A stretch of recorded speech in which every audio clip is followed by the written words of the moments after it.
Hi, everyone. Welcome, Nadia. Of course, we've had a lot of conversations before, but never on stage. Thank you so much for joining us. Let me just dive into my questions right away. This is something that I've always been curious about.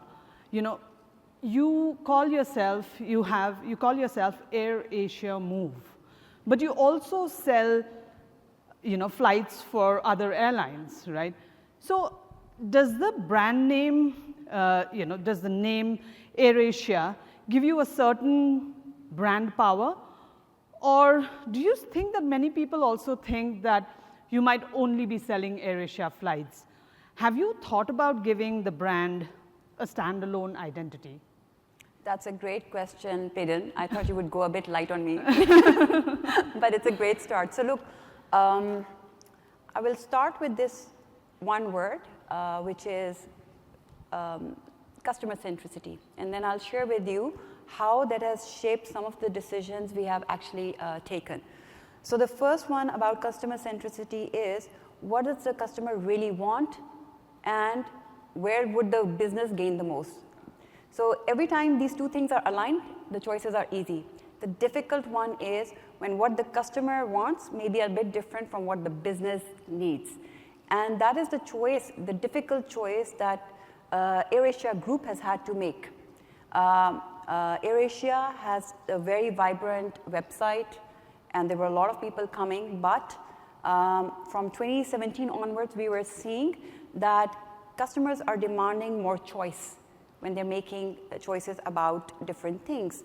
The brand names of both airlines and hotels, yes, important, but are decreasing in importance, and they want to see what's going to happen there. And the toughest part has been for AirAsia, the airline, giving up all of their digital assets so that we at MOVE can shape it for the future. And you can imagine, if anybody is from the airline, how difficult that choice has been for the business. But we do believe it's the right choice to do. So that's what has happened. All the AirAsia digital assets have come onto this company called MOVE. Then, as part of MOVE, we really wanted to make sure that we had a distinct identity. So, it's MOVE, it's a fun-loving, more easygoing place than AirAsia, maybe a bit more sexy. And we wanted to establish our name immediately. And what happened was, in February 2024, we launched the app with the new logo of MOVE. Yeah? And within a month, we had so many queries coming in. Hey, who is this? What happened to my AirAsia account? What happened? Is this a spam? What is happening over here? And that's when we realized that we have to take our customers through this journey. And that's why we have AirAsia as an endorsement on MOVE.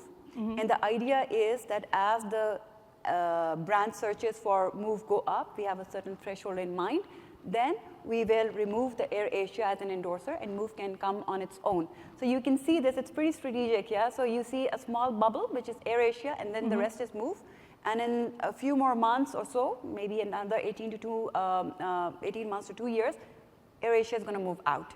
This is how we are going to establish this brand, and we are already on the uptake with MOVE searches starting to increase, but we have to listen to what our customers are saying. Look at you, already giving a breaking news. So that means that in another 18 to 24 months, we will only see MOVE. Yes. And by then, perhaps people will not ask, are you spamming us? Yes. Yeah. By then, you would have established an identity for yourself. When we talk about identity, Nadia, you have very AirAsia MOVE. I'll just call it MOVE, right? Like Let's just switch to that. So MOVE has, very strong Southeast Asian ASEAN roots. So are you starting to eye expansion into other parts of the world? And if you do plan to scale out, how do you plan to retain that very strong Southeast Asian brand identity that kind of sets you apart from other OTAs? So look, what the long-term future holds, it's anybody's guess. But what I can share with you is what's top of mind for me right now. We are strongly positioned in the ASEAN space. We understand the ASEAN traveler very well. and there is enough scope for us to expand and serve all the different unmet needs that we see today in this segment. And we want to be seen as the go-to place for ASEANs when they want to travel within ASEAN or even outside.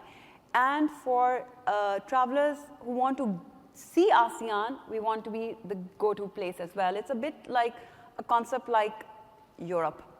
Yeah, we see ASEAN actually like a concept like Europe, which is you come in, you don't even only come into one country, you basically travel a bit, and the connectivity, especially the air connectivity in ASEAN actually makes it possible. So this is our vision for ASEAN. We want it to be a destination rather than just one country, and we want to serve the needs of the ASEAN travelers within ASEAN and outside ASEAN. So no global expansion or even expansion within Asia for now?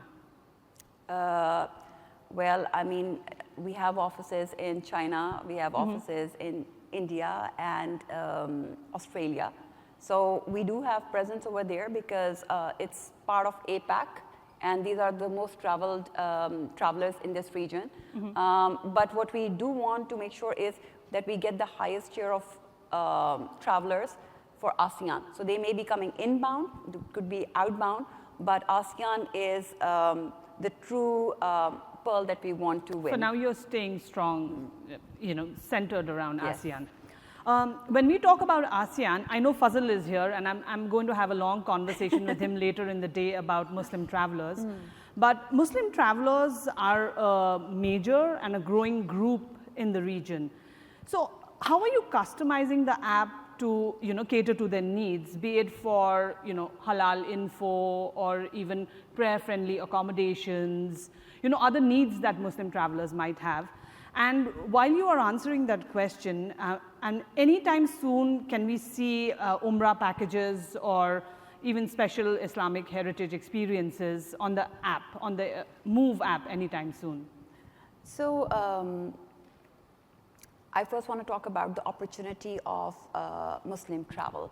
I think the Deputy Governor for Tourism over here, Mr. T, raised it as well, that it's a very, very big and growing opportunity, and how travelers are moving from the traditional travel agents to actually do booking themselves, the FIT flow.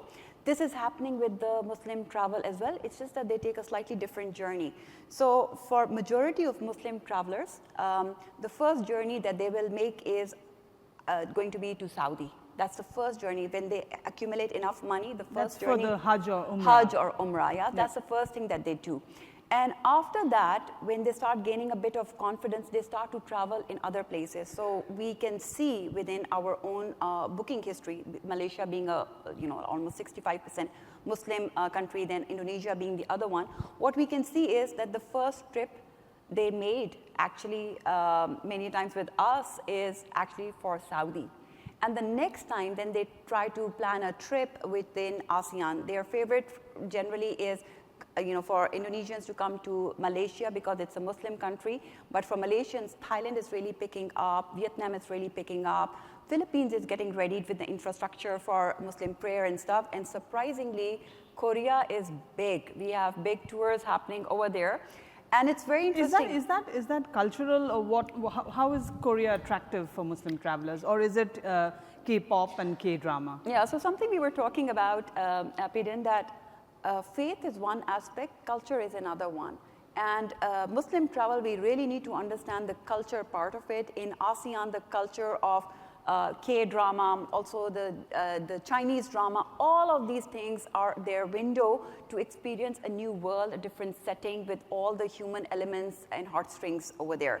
Now they want to go there, but they want to go there in such a way that they can get halal food, they get access to prayers, and surprisingly, they generally are trying to integrate some community service in it. So a recent trip that was taken by some of our travelers who are booking through MOVE was to Aceh province in Indonesia, and they had a visit to an orphanage as part of it. Okay. So that's part of giving back to the society, experiencing something different.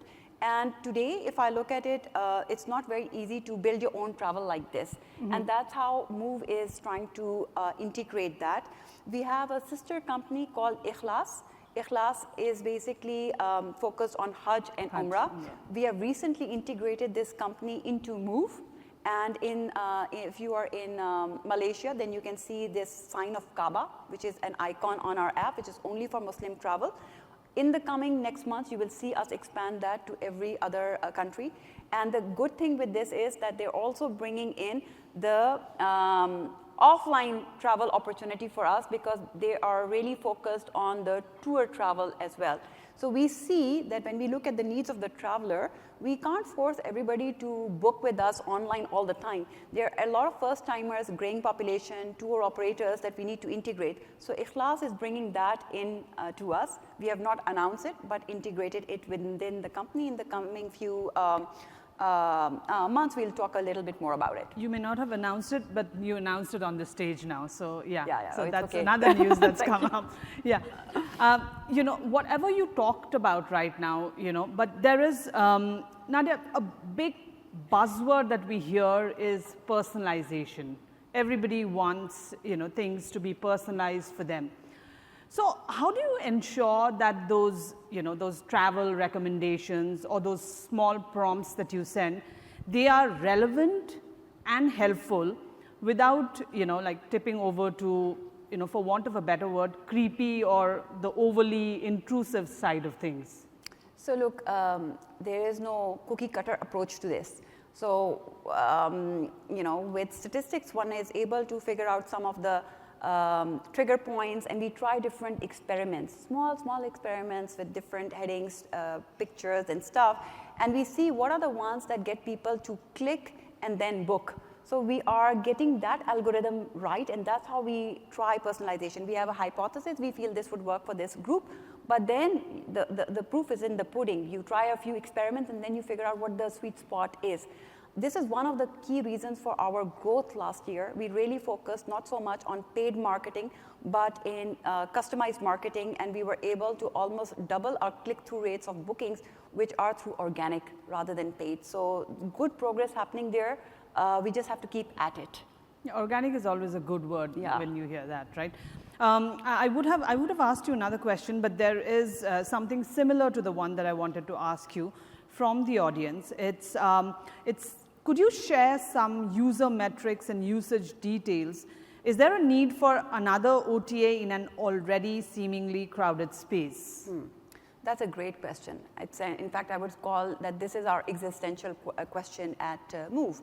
And I want to share with you our thoughts on it. So majority of the OTAs coming in are mostly coming in as hotel meta searches, actually, because hotels is highly fragmented and they're coming from that category, and I think it's really worked for our customers and travelers. They're just right now getting into flights, whereas at MOVE, our heritage is really coming from the flights part. We are seeing some very significant pain points, both for the airlines as well as for the travelers today. So I'll share with you, a majority of the traveler magnitude in this region is low cost, be it AirAsia, be it Lion Group, be it the NOG, be it Scoot. It's basically this, which are basically the cross-pollinators in this region. Now, the way the LCC model works is you have to be very ruthlessly smart about your ticketing pricing. You can't forward your waste. So what airlines actually make money on is actually the ancillary. And that is the first thing that OTAs have cut out. Because for an OTA, their first thing is get the person in with the flight and sell the hotel. And when that income is really shrinking, a lot of airlines are coming under a lot of pressure.